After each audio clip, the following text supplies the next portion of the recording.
Hello everyone. Rajasthan का budget जो कि एग्जाम्स के लिए बहुत इंपॉर्टेंट होता है और इसको एक हॉलिस्टिक तरीके से समझना उससे ज़्यादा ज़रूरी है। यूँ ऐसे भाग दौड़ में बस पन्ने उठा लिए याद कर लिए तो ये एग्जाम में अपना फ्रूटफुल नहीं है। क्यों नहीं है? जैसा हमने देखा कि रिसेंटली आरपीएससी, आरएसएसएमबी इन लोगों ने अपने पैटर्न्स को चेंज किया है, बहुत डीप लेवल के अच्छे सवाल पूछ रहे हैं। तो हमारी भी जिम्मेदारी है कि उस तरह का कंटेंट पढ़ा जाए और ओरिजिनल सोर्सेज से पढ़ा जाए ताकि किसी प्रकार की गलती होने की कोई गुंजाइश नहीं। तो इसी स्कीम में आगे बढ़ते हैं। तो राजस्थान का जो बजट है उसको हॉलिस्टिक तरीके से कवर करेंगे, उसके बाद ही आगे की चीजों पे बढ़ सकते हैं।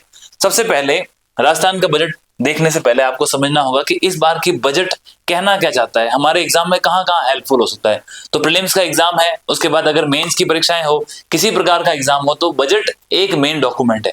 क्योंकि सब इंस्पेक्टर का एग्जाम है जो अप्रैल के अंदर प्रस्तावित है, बजट अभी जारी हुआ है, डिस्कशन चलेगा, बहुत सारा गतिरोध चलेगा, तो यहाँ से प्रश्न आने की संभावना ज्यादा है। उसी प्रकार से हम एक्सपेक्ट कर रहे हैं कि आरएस का जो एग्जाम है वो भी मई और जून के अंदर शेड्यूल हो सकता है, तो वहां पर भी इसकी गंभीरता रहेगी। तो इन सभी चीजों को ध्यान में रखते हुए आगे आने वाले 12 महीनों की परीक्षाओं में इसका महत्व है, तो उसे ध्यान रखते हुए हमें इसकी तैयारी करनी है। तो इसके साथ सबसे पहले जो हमारा राजस्थान का बजट है, इसका एम क्या है, क्या सोच के बनाया गया। तो जैसा कि हमारी जो फाइनेंस मिनिस्टर है मैम ने बोला है कि जो हमारा विकसित राजस्थान का लक्ष्य है साल 2047 तक, ना सिर्फ भारत बल्कि राजस्थान भी चाहता है कि हम भी विकसित हो, और उस विकसित होने के लिए 2047 तक हम भारत को योगदान करना चाहते हैं। इसके लिए राजस्थान ने 10 संकल्प ले रखे। हालांकि लक्ष्य हमारा एक ही है कि भारत को विकसित करना है, भारत के साथ विकसित होते हुए राजस्थान भी विकसित होना चाहिए, और राजस्थान को विकसित करते हुए हमारा लक्ष्य है कि हमारी जो जीडीपी है, राजस्थान की जो जीडीपी है उसका आकार क्या होना चाहिए, $4.3 ट्रिलियन, यानी कि डॉलर के संदर्भ में $4.3 ट्रिलियन। और ऐसा और कहां कहां देखने को मिला, तो हमने ना सिर्फ ये, इसके अलावा यदि आपने एक विकसित राजस्थान का डॉक्यूमेंट भी आया था, तो जो विकसित राजस्थान का डॉक्यूमेंट आया उस डॉक्यूमेंट के अंदर भी हमारी अर्थव्यवस्था को $4.3 ट्रिलियन साल 2047 तक करने की बात की गई थी। अब ऐसा इसलिए है कि यहां हम पहुंचेंगे तभी हम कहीं ना कहीं परचेजिंग पावर पैरिटी के आधार पे हमारी जो पर कैपिटा इनकम है वो, इन सभी चीजों में बढ़ोतरी होगी। जो असली विकास जिसको मान रहे हैं ना, वो विकास हासिल तभी हो सकता है जब हमारी अर्थव्यवस्था यहां तक पहुंचे। क्योंकि जो 8.5 करोड़ की जनसंख्या है राजस्थान की, उस जनसंख्या की आकांक्षाओं को पूरा करना और गरीबी से लोगों को बाहर निकालना, शिक्षा देना, अवसंरचना का निर्माण करना, ये सब तभी संभव है जब इन 10 संकल्पों के ऊपर काम करके हम हमारे एक लक्ष्य को हासिल करें। यही हमारे बजट की इस बार की थीम भी है। और इस बजट के अंदर पिछली बार की तरह, जैसे पिछली बार का जो केंद्र सरकार का बजट था वो 4 चीजों के ऊपर आधारित था, जिसका नाम था ज्ञान।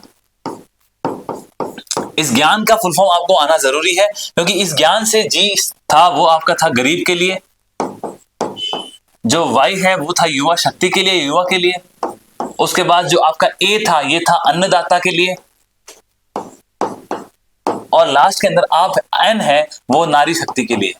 तो हमने पिछली बार भी ना सिर्फ भारत बल्कि राजस्थान, और इस बार राजस्थान के बजट में पहली बार जब मैडम अपना स्पीच दे रही थी बजट को, जब वो विधानसभा के पटल पे बोल रही थी, तो उन्होंने पहला शब्द यही बोला कि हम इस बार भी हमारा जो बजट है वो इन चारों वर्गों के ऊपर ध्यान दे रहा है, और चारों वर्गों के अंदर गरीब, युवा, अन्नदाता और नारी शक्ति, इनको हम कैसे विकसित कर सकते हैं, इसको कैसे आगे लेके आ सकते हैं, इसके ऊपर ये बजट उन्होंने समर्पित किया। तो 10 संकल्प, एक लक्ष्य, ये क्या है, कहां से पढ़ने हैं, पूरा इसमें डिटेल कवर होगा, परंतु आपको अपनी कंसिस्टेंसी और लेवल को समझ के रखना है, क्योंकि इंटीग्रेट करके सवाल पूछे जा रहे हैं। नेक्स्ट इसके बाद ज्ञान वाली बात होगी। इन सब चीजों को ध्यान में रखने के बाद इस बार का जो बजट है मोटा मोटी क्या साइज है, कितना है, उसके बारे में देखते हैं। तो वर्तमान में जो 2026 तक बजट होता क्या है, बजट होता है आगे आने वाले 12 महीने के लिए राज्य सरकार क्या सोच रही है कि हमें कितने पैसे की आवश्यकता होगी, हमारे पास पैसे कहां कहां से आएंगे, उस पैसे को हम कहां कहां खर्च करेंगे। यदि हमारे पास पैसे कम हैं तो हम उधार लेंगे, अगर उधार भी लेंगे तो राज्य के अंदर से कितना लेंगे, बाहर से कितना लेंगे, प्राइवेट लोगों से कितना लेंगे, सरकार के माध्यम से या आरबीआई के माध्यम से कितना लेंगे। तो ये सारी की सारी चीजें बजट जो आने वाला एक वर्ष है उसकी अवधारणा होती है। और बजट के अंदर जनरली 3 साल का डाटा होता है। जो पिछला बजट अनुमानित था उसका हम रिवाइज एस्टिमेट निकालते हैं, और जो उससे पिछले साल का बजट होता है उसका वास्तविक खर्च निकाला जाता है। तो बेसिकली मैं यह कहना चाहता हूं, बजट के अंदर 3 वर्ष के आंकड़े होते हैं। कौन से 3 वर्ष है? नंबर 1, जैसे इस साल का जो बजट है वो 2026 और 27 का बजट है, और ये घोषणा कब की गई, तो आप जानते हैं कि बजट जो होता है फरवरी की 1 तारीख को पेश किया जाता है। तो जैसे इस बार थोड़ा सा अलग रहा आंकड़ा, लेकिन भारत के संदर्भ में फिक्स है। तो 1 फरवरी को जो बजट था भारत सरकार का वो इन्होंने यहाँ पे पेश कर दिया। अब ये एक पहलू हो गया। इसमें हम क्या कर रहे हैं, इसमें हम 1 अप्रैल 2026 से लेकर के 30 मार्च 2027 तक कितना पैसा आएगा उसका एक अनुमान है। तो इसको हम बोलते हैं बजट एस्टिमेट, किसका? आने वाले वर्ष का।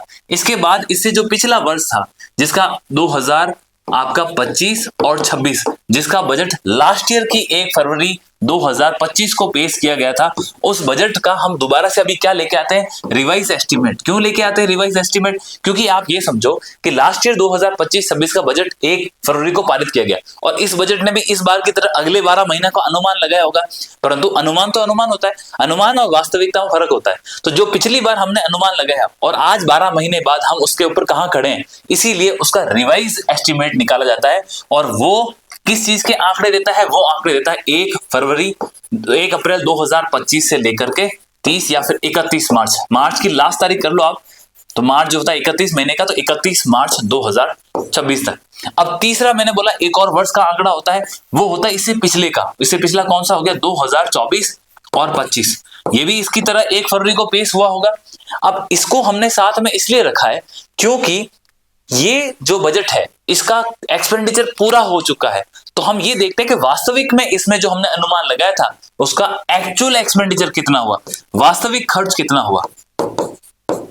तो ये जो वास्तविक खर्च का अनुमान जो हम एस्टिमेट करते हैं उसके आंकड़े भी इस साल आते हैं और ये उससे पिछली साल का अनुमान। तो बेसिकली जो बजट है वो 3 वर्ष का एक टोटल समरी होती है, आने वाले वर्ष का अनुमान, जो साल चल रहा है उसका रिवाइज अनुमान और जो उससे पिछला साल था उसका वास्तविक खर्च। तो ये तीनों चीजें आपको दिखा सकती है कि बजट ऐसे हम समझते हैं एक साल के लिए, लेकिन तीनों चीजें अलग अलग है। दूसरा, भारत और जो हमारा राजस्थान का बजट है, इन दोनों के लिए हमारे अलग अलग प्रोविजन, अलग अलग आर्टिकल संविधान में मेंशन है। यदि आप भारत के बजट की बात करोगे तो भारत का जब बजट हम पढ़ते हैं तो संविधान के आर्टिकल 112 से हमें बजट की जानकारी मिलती है, जहां से हमें इसका संवैधानिक अधिकार मिलता है और ये हमें मिलता है 112 में, जिसको हम एनुअल फाइनेंशियल स्टेटमेंट या वास्तविक जिसको हम वार्षिक वित्तीय विवरण कहते हैं। जनरली बजट शब्द कहीं पर भी लिखा नहीं है संविधान के अंदर, और इस बजट की जगह जो नाम लिखा है वो है एनुअल फाइनेंशियल स्टेटमेंट या फिर वार्षिक वित्तीय विवरण। ये कहां लिखा है? ये आर्टिकल 112 के अंदर। इसी के बाद कंटिन्यूसली आपके आर्टिकल 113, आर्टिकल 114 और जो लाइन है वो आर्टिकल 119 तक पहुंचती है। अगर आप देखना चाहें आर्टिकल 113 के अंदर हम अनुमान लगाते हैं खर्चों का, जिसको हम एस्टीमेट भी कह सकते हैं। फिर जो आर्टिकल 114 है जिसको आप अप्रोप्रिएशन बिल या विनियोग अधिनियम कहते हैं, अप्रोप्रिएशन बिल कहते हैं इसको, या फिर इसको विनियोग अधिनियम कहते हैं।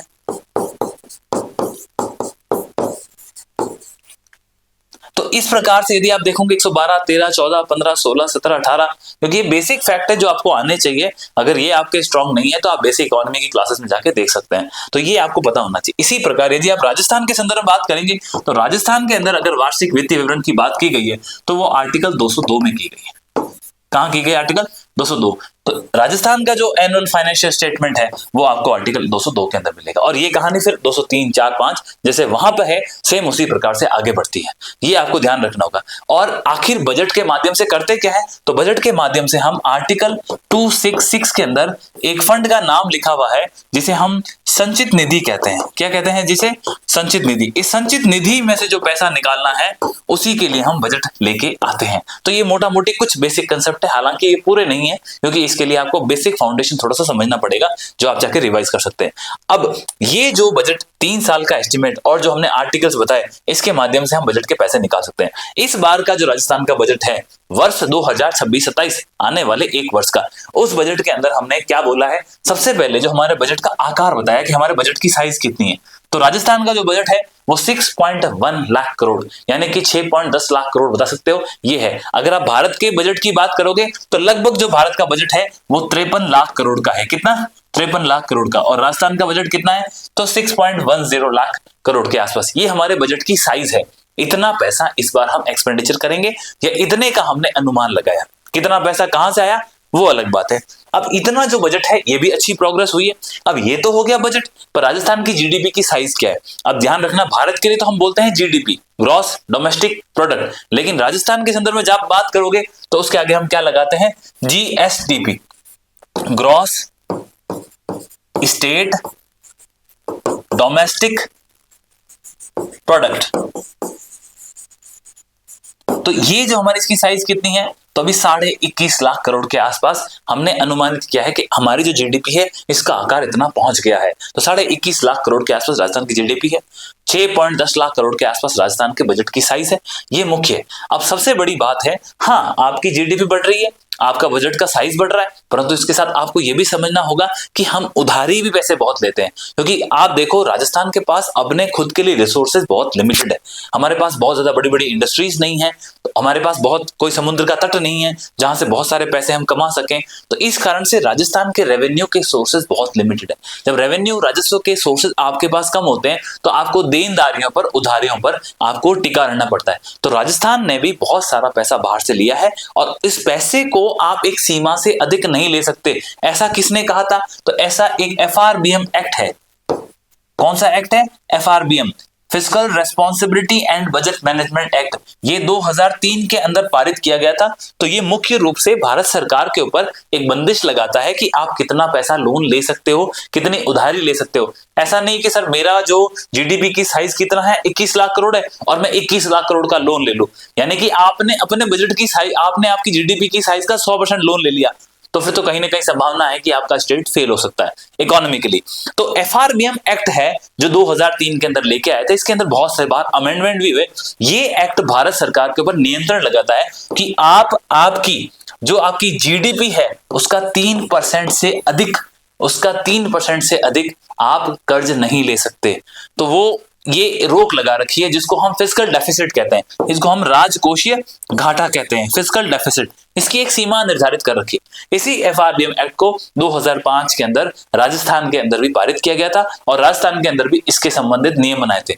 और इस एफआरबीएम एक्ट ने कहा था कि राज्यों को भी अपना जो जीडीपी का साइज है उसका 3% से ऊपर लोन नहीं लेना चाहिए। लेकिन यदि हम राजस्थान के मामले में देखें तो आज हमारा जो राजकोषीय घाटा है, आज हमारा जो राजकोषीय घाटा है वो कितना है? वो है 3.69%। कितना है? 3.69%। ये हमारे लिए थोड़ी सी समस्या है, क्योंकि करीब करीब आज भी जब आप 6 लाख करोड़ की हमारी बजट की बात करते हो, आप 21.5 लाख करोड़ के आसपास जीडीपी की, राजस्थान की जीडीपी की बात करते हो, तो आपको ये बताना चाहता हूं करीब करीब 80,000 करोड़ रुपए आज भी हमारे ऊपर कर्ज है, देनदारियां हैं। और ये जो 80,000 करोड़ है वो बहुत बड़ा आंकड़ा होता है और जो कि जीडीपी का लगभग 3.69% जो बनता है। तो हमें इसको कंट्रोल करना बहुत जरूरी है, क्योंकि जितनी आपके ऊपर देनदारी होगी आपको उसके ऊपर उतना ब्याज चुकाना पड़ेगा।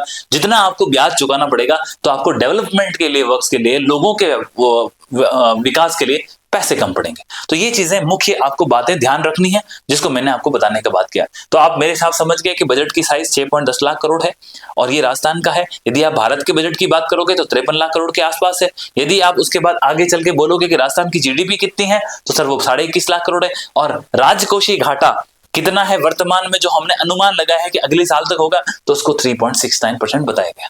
तो ये मुख्य बातें होगी। इसके अलावा अब हम बात करते हैं कि बजट में बेसिकली होता क्या है। थोड़ा सा आप पहले एक बात समझो, यदि हम बजट को देखें तो बजट जो होता है इसके दो मुख्य भाग होते हैं, जिसमें एक बजट को हम कहते हैं राजस्व का हिस्सा होता है और दूसरा जो बजट का होता है उसे हम पूंजीगत कहते हैं। अगर अंग्रेजी में बात करें तो राजस्व वाले को हम कहते हैं रेवेन्यू और जो पूंजीगत है उसे हम कहते हैं capital. Capital expenditure, capital receipt जो होती है वो बातें। अब ये बजट के दो भाग हैं। अब राजस्व का मतलब यही होता है कि दिनचर्या यानी कि डेली बेसिस पे आपको पैसा कहां से मिल रहा है और कहां खर्च हो रहा है, उसको हम राजस्व कहते हैं। तो राजस्व के अंदर भी कुछ पैसा जो होता है आपको प्राप्त होता है और कुछ पैसा उसमें से आप खर्च करते हो, तभी तो बजट होगा। बजट का मतलब क्या है? दोनों को बैलेंस करना। तो राजस्व रेवेन्यू अकाउंट में जो पैसा आप प्राप्त कर रहे हो और जो खर्च कर रहे हो, इन दोनों को हमने इस हेड में डाला। अब इसमें पैसा जो आप राजस्व के अंदर प्राप्त करते हो वो भी दो प्रकार से होता है। इसमें एक होता है कर प्राप्तियां जिसको आप टैक्स रेवेन्यू कहते हैं, और दूसरी जो होती है वो होती है गैर कर प्राप्तियां, जिसको आप नॉन टैक्स रेवेन्यू कहते हो। क्या कहते हो आप? Non tax revenue. तो ये आपका टैक्स रेवेन्यू हो गया और ये आपका नॉन टैक्स रेवेन्यू हो गया।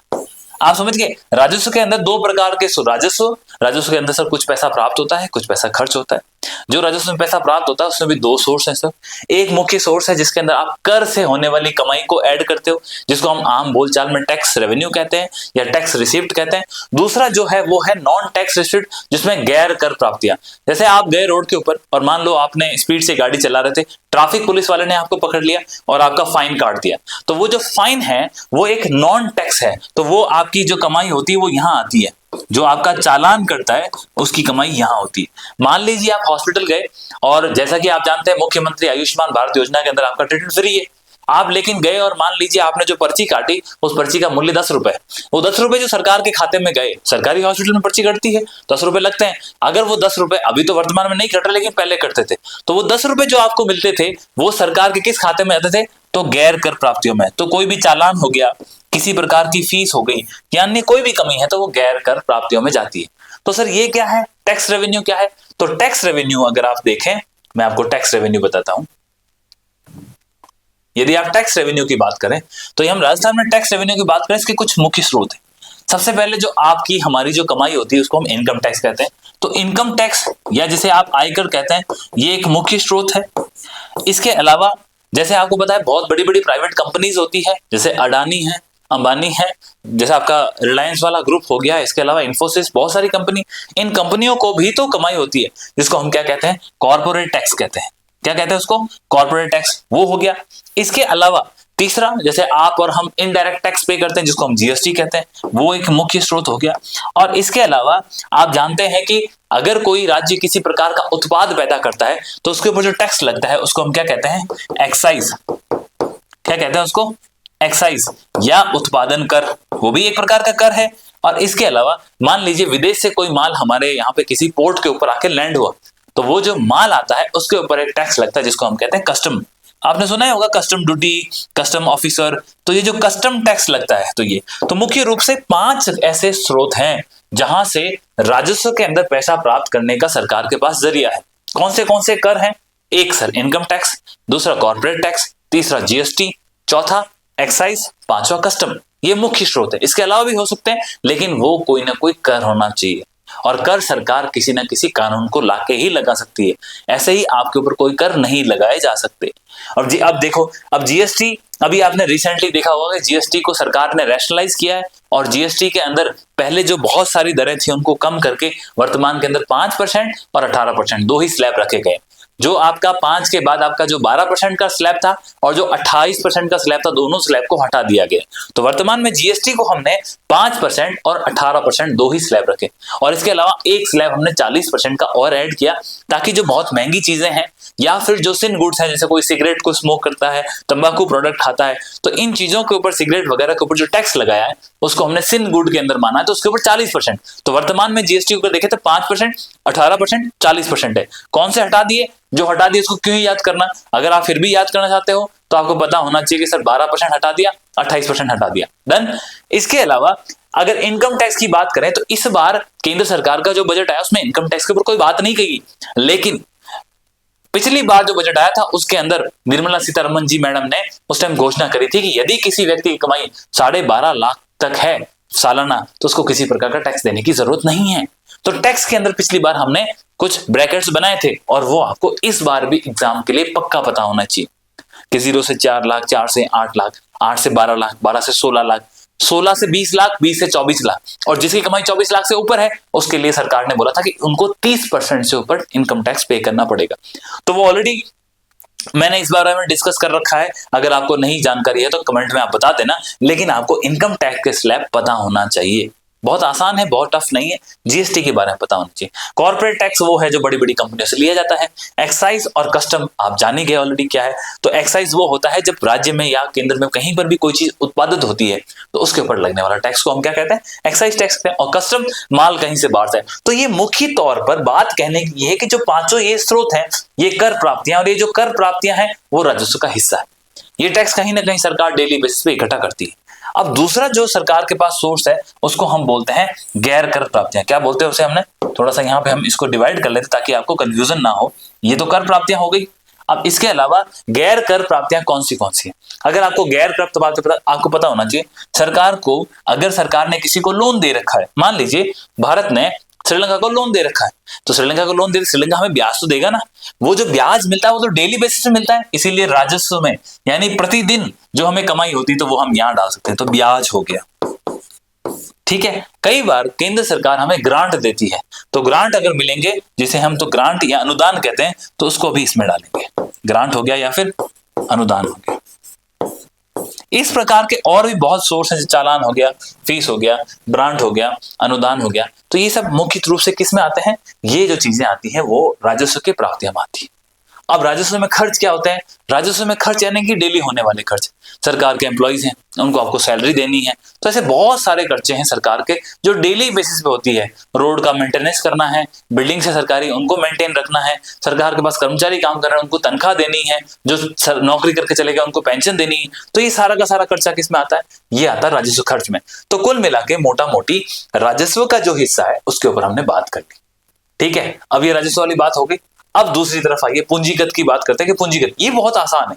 जिसकी बात करें ना पूंजीगत, ये बहुत आसान है। कैसे आसान है? देखो, पूंजीगत के लिए इसमें भी उधर भी कुछ पैसा प्राप्त हो रहा था, इधर भी कुछ पैसा क्या होगा? प्राप्त होगा। इधर भी कुछ पैसा खर्च हो रहा था, इसका भी कुछ खर्च होगा। अब पूंजीगत का मतलब क्या होता है? एक स्थायी पैसा जो लंबी अवधि के लिए हमारे पास आए। तो कहां से आ सकता है? सबसे बड़ी बात, मान लीजिए भारत ने इंटरनेशनल मॉनेटरी फंड IMF से लोन ले लिया, या फिर भारत ने RBI से लोन ले लिया, या राजस्थान सरकार ने लोन ले लिया, तो वो सारा पैसा कहां आता है? यहां। तो यानी कि जो आप उधार लेते हो या फिर जो आप लोन लेते हो, अब ये लोन चाहे आपने अंदर किसी संस्था से लिया हो या बाहर किसी संस्था से लिया हो, दोनों ही कंडीशन में ये जो लोन है वो आपका पूंजीगत प्राप्ति का एक मुख्य स्रोत हो गया। एक दूसरा, कई बार क्या होती है, आपने सुना होगा, जैसे कि आज आप जानते हैं कि पचपदरा रिफाइनरी है और उसके अंदर दो कंपनियां, एक तो HPCL और दूसरा राजस्थान सरकार, दोनों की हिस्सेदारी है। जो राजस्थान सरकार है उसका उसके अंदर 26% हिस्सेदारी है, जबकि HPCL कंपनी की 74% हिस्सेदारी। अब आप ये सोचो कि इसके अंदर मान लो राजस्थान की सरकार जो कि मालिक है कितने परसेंट का? 26% का। और राजस्थान की सरकार, जो राजस्थान की सरकार इस रिफाइनरी में 26% की हकदार है, मालिक है। अगर इसमें से ये सरकार चाहे कि मैं अपना कुछ हिस्सा बेच दूं, तो इसका मतलब सरकार को कोई ना कोई पैसा देगा। तो यानी कि अपनी हिस्सेदारी बेच के सरकार ने यदि कोई पैसा कमाया है, भाई अपनी हिस्सेदारी बेचोगे तो पैसा तो कमाओगे ना।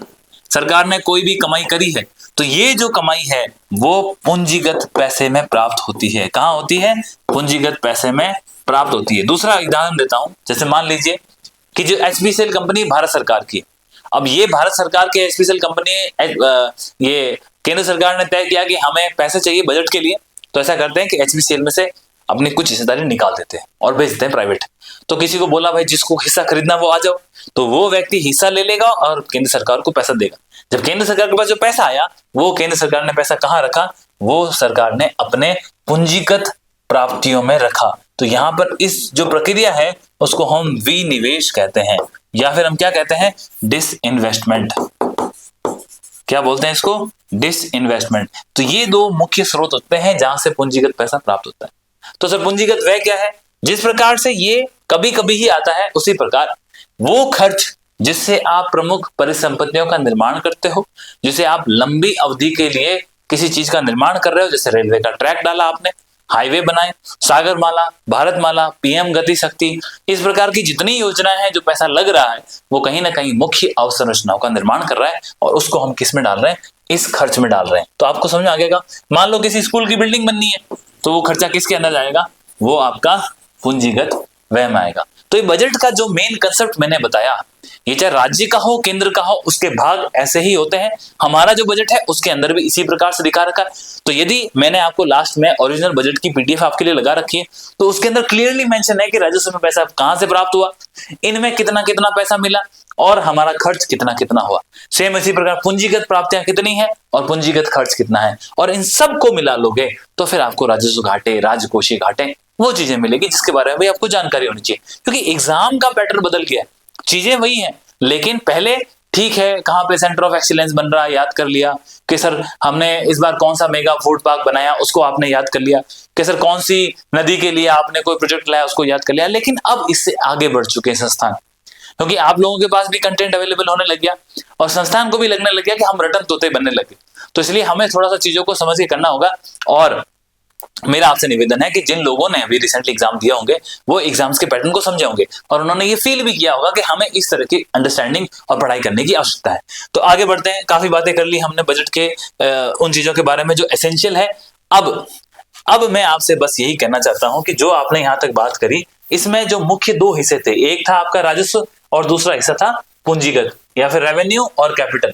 जब इन दोनों की बात करते हैं पूंजीगत और रेवेन्यू, तो इसमें से इस बार के बजट में हमें किस में कितना पैसा प्राप्त हुआ है तो वो देखो। तो एक रेवेन्यू था राजस्व, तो राजस्व की जो प्राप्तियां हैं और राजस्व का जो खर्च है, तो प्राप्त कितने हुए पैसे, प्राप्त हुए आपको 3.25 लाख करोड़। राजस्थान का बजट कितना है 6.10 लाख करोड़, उसमें से राजस्व में प्राप्त पैसे कितने प्राप्त हो गए 3.25 लाख करोड़। तो राजस्व के बाद कुछ पैसा कहां प्राप्त हुआ होगा सर पूंजीगत में, और बाकी पैसा कहां से आया उधारी में। ये आपको तीन मुख्य स्रोत है, आगे बताऊंगा। फिर उसके बाद राजस्व में खर्चा कितना हुआ, तो राजस्व के अंदर खर्चा हुआ 3.5 लाख करोड़ का। तो सर ये कैसे बात होगी, प्राप्त हुआ आपको 3.25 और खर्च किया आपने 3.5, इसका मतलब कहीं ना कहीं इन दोनों में अंतर है। तो ये जो दोनों का अंतर होता है कि राजस्व के अंदर जो पैसा प्राप्त किया और राजस्व के अंदर जो खर्च किया, उनके अंतर को हम क्या कहते हैं राजस्व घाटा कहते हैं। उसके अंतर को हम क्या कहते हैं राजस्व घाटा, या फिर इंग्लिश में इसे रेवेन्यू डेफिसिट कहते हैं। ठीक है, रेवेन्यू डेफिसिट। जो एफआरबीएम एक्ट में आपको बता रहा था, तो उसने कहा था कि जो हमें रेवेन्यू डेफिसिट है वो कितना करना है 0%। लेकिन आप जैसा कि सामने देख सकते हो राजस्थान का राजस्व घाटा लगभग कितना है, तो इनमें से माइनस कर लो 3.5 लाख करोड़ में से यदि 3.25 लाख करोड़ माइनस कर दूं तो करीब करीब 25,000 करोड़। तो 25,000 को मैं ऐसे लिख देता हूं, ठीक है, ये मिटा देते हैं 25,000 करोड़ रुपए, ये क्या है हमारा राजस्व घाटा है। जबकि एफआरबीएम एक्ट क्या बोलता है, ये 0% होना चाहिए। आप इन चीजों से समझें कि हम कितनी गहनता से पढ़ रहे हैं और किन किन चीजों को समझने की आवश्यकता है। अब ये होगी राजस्व की बात। अब आगे बढ़ते हैं, ये तो कंसेप्ट आपको मैंने बता दिया। नेक्स्ट, हाँ, तो जैसा मैंने बताया अब थोड़ा सा और ध्यान देने की आवश्यकता है। आंकड़ों से ज्यादा मुझे ये चीजें बहुत आपको इंपॉर्टेंट बतानी है। मुख्य मुद्दा क्या है, जैसा हमने बताया कि राजस्थान का लक्ष्य क्या है, विकसित भारत बनाना है, विकसित राजस्थान बनाना है, और इसके लिए हमें साल 2047 तक हमारी अर्थव्यवस्था को सुदृढ़ करना है। उसके लिए $4.3 ट्रिलियन की हमारी राजस्थान की अर्थव्यवस्था हो जानी चाहिए, जो कि वर्तमान में 22.5 लाख करोड़ के आसपास की हमारी जीडीपी है। राजस्थान की जीडीपी की बात कर रहा हूं, तो वो कितनी हो जानी चाहिए $4.3 ट्रिलियन। तो 4.3 के आसपास की हमारी जो अर्थव्यवस्था होनी चाहिए। मैं आपको आंकड़े और दिखाता हूं, कोई कंफ्यूजन नहीं होना चाहिए। कहां गया ये $4.3 ट्रिलियन, ये हमारी इकोनॉमी होनी चाहिए। और इसके लिए हमने जो 10 संकल्प ले रखे हैं, इसी संकल्पों की बात अब हम करनी है। तो हमारे संकल्प कौन से जिसका हमें ध्यान रखना है, तो ये हो गए संकल्प मुख्य। कितने संकल्प है 10। ये तो आपके 10 संकल्प हैं, इसको आप 10 पिलर भी कह सकते हो, 10 स्तंभ। तो कौन कौन से हैं, सबसे पहले आप देखो, एक आधारभूत ढांचा। कौन सा है आधारभूत ढांचा। आधारभूत ढांचे में क्या है, रोड हो गया, रेल हो गया, वाटर की सप्लाई होगी, इलेक्ट्रिसिटी की लाइंस होगी, ये सब आधारभूत ढांचे के अंदर। ये पहला पिलर हो गया। दूसरा पिलर क्या है, आपको नागरिकों को सुविधाएं देनी है, सिविक एमिनिटीज। आपका स्वच्छ भारत मिशन के अंदर बाथरूम बनाने हो गए, आपको बच्चों के लिए स्कूल एजुकेशन के प्रावधान करने होंगे, गर्ल्स के लिए टॉयलेट बनाने की व्यवस्था होगी। तो ये सब सिविक एमिनिटीज हैं, ताकि पानी की सप्लाई हो, सीवेज का सही ढंग से ट्रीटमेंट हो, जोजी नदी जैसे इश्यूज ना हो, बालोतरा में जो हालात खराब वैसी घटनाएं ना हो। इन सब चीजों के लिए हमको सिविक एमिनिटीज या फिर सॉरी नागरिक सुविधाओं को मजबूत करने की आवश्यकता है। यदि आप तीसरे पिलर की बात करें तो हमें औद्योगिक विकास की आवश्यकता है। इसीलिए तो हमारे यहाँ से एक जो main western dedicated freight corridor निकला है, जो कि दिल्ली से रवाना होकर के गुजरात जाता है। इस वेस्टर्न डेडिकेटेड फ्रेट कॉरिडोर के दोनों तरफ हमने क्या बनाया है, एक हमने इंडस्ट्रियल कॉरिडोर बनाया है। ये जो इंडस्ट्रियल कॉरिडोर है इसके अंदर हमने बहुत सारे इंडस्ट्रियल रीजन बनाए हैं, औद्योगिक क्षेत्र बनाए हैं। नेमराना हो गया, भिवाड़ी हो गया, किशनगढ़ है, ये बहुत सारे। इसके अंदर जो सबसे इंपॉर्टेंट फेमस जो इस बार के बजट के अंदर भी था वो है जोधपुर, पाली, मारवाड़। ये जो एक इंडस्ट्रियल रीजन हम बना रहे हैं तो ये भी तो इस कॉरिडोर के आसपास है। तो ये जो औद्योगिक संरचना है, औद्योगिक विकास है, इसके अलावा जो रिको है, रिडको है, ये जो संस्थाएं जिस काम को करती है वो हमारा औद्योगिक विकास है। ये तीसरा पिलर है। ये आपके तीसरा स्तंभ की बात कर रहा हूं जो सारे के सारे मिलके विकसित राजस्थान को 2047 तक बनाएगी और उससे हमारे राजस्थान की जो इकोनॉमी है वो 4.3 ट्रिलियन डॉलर की हो जाएगी, जिससे हम राजस्थान का सर्वांगीण विकास सुनिश्चित कर पाएंगे। अब आगे देखो, आप मानव के संसाधन की बात करिए। मानव संसाधन का विकास कैसे हो सकता है? जब उसका स्वास्थ्य अच्छा हो, जब उसके पास शिक्षा के सारी की सारी फैसिलिटीज हो, उसके पास घर वगैरह हो। तो ये जो मानव का संसाधन, उसको अच्छी एजुकेशन देना, उसको जॉब की अपॉर्चुनिटीज देना, उसको सक्षम बनाना, ये सारी की सारी चीजें मानव संसाधन। और फिर है सामाजिक सुरक्षा। सामाजिक सुरक्षा मतलब जो पेंशन देने का प्रावधान होता है। अब ये पेंशन का प्रावधान जो मैंने बताया है, तो अगर पेंशन के प्रावधान को समझना है तो आपको 2-3 चीजें ध्यान रखनी होगी। जैसे किसान मानधन योजना है एक प्रकार से, या फिर आप देखो अटल पेंशन योजना है, जी आप वर्ध लोग हैं उनके लिए पेंशन की योजना है, महिलाओं के लिए, विधवाओं के लिए। तो ये सारी की सारी चीजें हम क्या कर रहे हैं, हम कहीं ना कहीं सामाजिक सुरक्षा दे रहे हैं। गिग इकोनॉमी थी, जो गिग वर्कर्स हैं, जोमेटो या फिर रैपिडो, इनमें जो सेवाएं दे रहे हैं, इनके पास कोई संसाधन नहीं है कि इनकी सामाजिक सुरक्षा सुनिश्चित हो जाए। भाई आज वो ड्राइविंग कर रहा है, आज पैसे कमा रहा है, परंतु कल को मान लो खुदा ना खास्ता कोई इंसिडेंट होता है तो उसके पास क्या ऑप्शंस अवेलेबल हैं जिससे वो स्वयं का और परिवार का निर्वाह कर सके। इसीलिए राजस्थान सामाजिक सुरक्षा के ऊपर बहुत इंपॉर्टेंट फोकस कर रही है। इसीलिए हम गिग जो वर्कर्स हैं उनके फेवर के लिए हम एक्ट भी लेके आए थे। तो ये हो गया आपका 1, 2, 3, ये चौथा पिलर हो गया, ये पांचवा पिलर हो गया। अब इससे आगे बढ़ते हैं और इसके बाद देखिए आपको नेक्स्ट पर्यटन और संस्कृति। क्योंकि आप जानते हैं कि अगर आपने ध्यान दिया होगा तो इस बार राजस्थान के अंदर टूरिज्म है वो काफी अच्छा रिजल्ट दे रहा है, और टूरिज्म वैसे भी राजस्थान के लिए एक आय का मुख्य स्रोत है। और इस बार के जो टूरिज्म की बात कर रहे हैं, पर्यटन और संस्कृति, जिसके अंदर आपको पता होना चाहिए, यदि हम पर्यटन और संस्कृति की बात करें तो सबसे इंपॉर्टेंट क्या है। पर्यटन और संस्कृति में हमने बहुत सारे सर्किट डेवलप किए, वागड़, गोडवाड़, उसके बाद धर्म के आधार पे मंदिरों के लिए खाटू श्याम जी वाला, ऐसे बहुत सारे टूरिज्म। ये क्यों कर रहे हैं? ताकि हमारा टूरिज्म है वो बढ़े, हमारा कल्चर है वो इम्प्लीमेंट हो, आगे बढ़े और विकास हो। विकास होगा, टूरिस्ट और आएंगे, टूरिस्ट आएंगे तो आय बढ़ेगी, तो राजस्थान की जीडीपी को एक बेनिफिट मिल सकता है, ग्रोथ हो सकती है। इसीलिए अगर इस बार आपने देखा होगा तो हमारे जो सीएम है भजन लाल शर्मा सर, तो उनके द्वारा जो सूजस के अंदर एक बुलेटिन निकाला गया था जिसके अंदर कहा था कि राजस्थान के अंदर केवल जोधपुर के अंदर 38 लाख के आसपास, कितने 38 लाख के आसपास इस बार टूरिस्ट आए हैं। तो बहुत भारी आंकड़ा है एक शहर के लिए। ये चीजें दिखाती है कि हम किस प्रकार से इन चीजों पे यदि वार करें तो हम विकसित राजस्थान का काम कर सकते हैं। इसके बाद हमें बात किया सुशासन। सुशासन, करप्शन को कम करना, फाइल ट्रांसफर जल्दी हो, लोगों की जो अपील है वो जल्दी सुनी जाए। इसके अलावा यदि किसी ने कोई स्कीम्स के लिए अप्लाई किया है, कोई लोन के लिए अप्लाई किया है, सरकार के पास कोई डिमांड है, तो उनको फास्ट मैनर पर ट्रांसपेरेंट तरीके से जल्द ई गवर्नेंस के माध्यम से चला जाए। उसी में जन संपर्क पोर्टल है, जन सूचना पोर्टल है, ये सब यही तो कर रहे हैं, ये सुशासन का काम कर रहे हैं। सिटीजन चार्टर है, आप किसी दफ्तर में जाओ तो आपको वहां चार्टर लगा हुआ दिखता है, उसके ऊपर लिखा है कि हाँ भाई आपका मूल निवास है वो 3 दिन के अंदर बनेगा। नगर निगम वगैरह में जाते हैं तो वहां पे ये सुविधाएं, ये सुशासन का भाग है। आपके पास एसएसओ का पोर्टल बना हुआ है ना, तो ये सब क्या है, ये सुशासन के ही एग्जाम्पल है। इसके बाद कृषि का विकास बहुत जरूरी है। अब कृषि का विकास आप ऐसे समझो, क्योंकि राजस्थान के अंदर एक बहुत बड़ी आबादी एग्रीकल्चर के ऊपर डिपेंड है, और ना सिर्फ डिपेंड है बल्कि आपको ये भी समझना होगा कि हमारी जीडीपी का 25 से 26% राजस्थान का जो जीडीपी है, जो हम जीएसटीपी जिसको आप कहते हो, जिसकी संख्या कितनी 21.5 लाख करोड़ के आसपास, तो ये जीडीपी का 25-26% तो योगदान एग्रीकल्चर से आता है। तो एग्रीकल्चर को सुदृढ़ करना हमारे लिए जरूरी है। ना सिर्फ एग्रीकल्चर बल्कि इस एग्रीकल्चर में भी अब पहले हम क्या ना गेहूं और चावल इनके ऊपर ही लगे हुए थे, तो हमें जोर होना चाहिए कि हम अनार उगाएं, हॉर्टिकल्चर करें, बागबानी करें, मछली पालन पे ध्यान दें। क्योंकि अमृत सरोवर योजना के अंदर आपने हर डिस्ट्रिक्ट के अंदर 75 तालाब बनाए। अब वो तालाब है उसके अंदर मछलियों का पालन हो, क्योंकि मछलियों से रेम्युनरेटिव ज्यादा मिलता है, पशुपालन से बहुत अच्छा उसमें प्रोग्रेस और ग्रोथ है। तो इस कारण से ये जो पिलर है वो विकसित राजस्थान को आगे ले जाने में हेल्प करेगा। हरित विकास, अरावली को बचाना है, पेड़ पौधे लगाने, हरियाणा और राजस्थान 50 करोड़ पौधे लगाने हैं 5 सालों के अंदर। तो ये सारी की सारी हरित विकास को फोकस कर रही है। हमें पानी, ग्राउंड वाटर रिचार्ज करना है, वाटर शेड डेवलपमेंट करना है, तो ये सारी बातें हरित विकास है। क्योंकि पानी बहुत बड़ा एसेट है, और किसी ने कहा है कि अगर विश्व में तीसरा वर्ल्ड वॉर होता है तो पानी के लिए हो सकता है। तो इन चीजों को बचाने के लिए आपको पर्यावरण को बचाना, और चूंकि राजस्थान जो है वो थार के मरुस्थल के किनारे पर है, उसका एक बहुत बड़ा भाग थार खुद कवर करके रखा है, तो आपको समझना होगा कि हमें ज्यादा काम करने की आवश्यकता है हरित विकास पे। इसीलिए तो हमारा जो बजट है उसके अंदर एक कंपोनेंट क्या है, ग्रीन बजट, जो कि लास्ट टाइम पहली बार पेश हुआ था और अभी भी इस बार भी इसके अंदर अलोकेशंस बढ़ाई गई है। जो हमारी मैडम है फाइनेंस मिनिस्टर है, उन्होंने इसके अंदर फंड का अलोकेशन बढ़िया किया। ना सिर्फ ये, अगर एग्रीकल्चर की बात करें तो उसके लिए हमारा एग्रीकल्चर का बजट अलग से है, इसके अंदर एग्रीकल्चर का बजट भी है इसके अंदर, तो उसके अंदर भी इसके बारे में बातें की हुई है।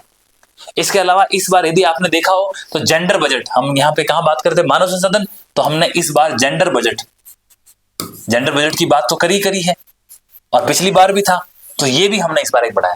तो green budget, agriculture budget, gender budget, ना सिर्फ ये बल्कि हमने बच्चों के ऊपर भी फोकस किया है, जिसको हमने चाइल्ड बजट के आधार पर वो बातें। ये देखिए सारी चीजें मुख्य बजट का मुख्य पिलर्स हैं, इसमें मेंशंस है, इसके ऊपर हमको काम करने की आवश्यकता है।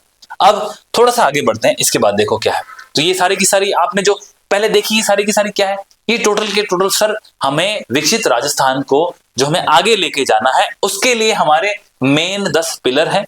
और इन 10 पिलर का लक्ष्य एक ही है कि राजस्थान की जो जीडीपी है उसकी साइज हमें 4.3 ट्रिलियन डॉलर करनी है 2047 तक, और जब हम ये कर पाएंगे तो विकसित राजस्थान बन जाएगा। तो ये बात हो गई। अब ये सब समझने के बाद अब हम अलग अलग जो हमने पिलर्स बात की उसकी बात करें। तो सबसे पहला जो पिलर है वो है आपका अवसंरचना या आधारभूत ढांचा। तो आधारभूत ढांचा बेसिकली आप समझ गए, तो इसके अंदर सेक्टर कौन से कवर है, एक रोड कवर है सर, दूसरा इसके अंदर वाटर एरिया यानी कि पानी की जलापूर्ति, तीसरा ऊर्जा, और चौथा लॉजिस्टिक। तो आपको थोड़ा सा ऐसे समझना होगा, जिस प्रकार से ये स्लाइड्स बनाई है, मेहनत की, इसमें काफी एफर्ट लगाए, तो आप ये समझिए कि कंटेंट को बेस्ट क्वालिटी में और एक हॉलिस्टिक तरीके से देने का प्रयास किया है, ताकि आप हैप हजार्ड होके ना पढ़े, एक बार पढ़ें, कुछ चीजें दिमाग में आए, फिर मैं आपको ओरिजिनल कॉपी दूंगा ताकि जिससे आपको मालूम चल जाए कि आखिर मुझे पढ़ना क्या है।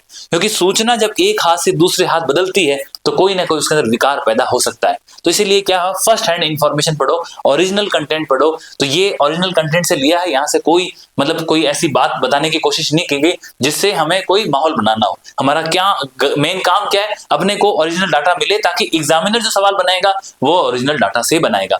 तो पहला पिलर आधारभूत ढांचे का था, जिसके अंदर हमने फोकस किया है रोड्स के ऊपर, जिसके अंदर हमने फोकस किया है पानी की जलापूर्ति पे, जिसे हमने एनर्जी फोकस किया है लॉजिस्टिक पे। कैसे किया है फोकस, सबसे पहली बात इसमें बात करी गई है अटल प्रगति पथ की।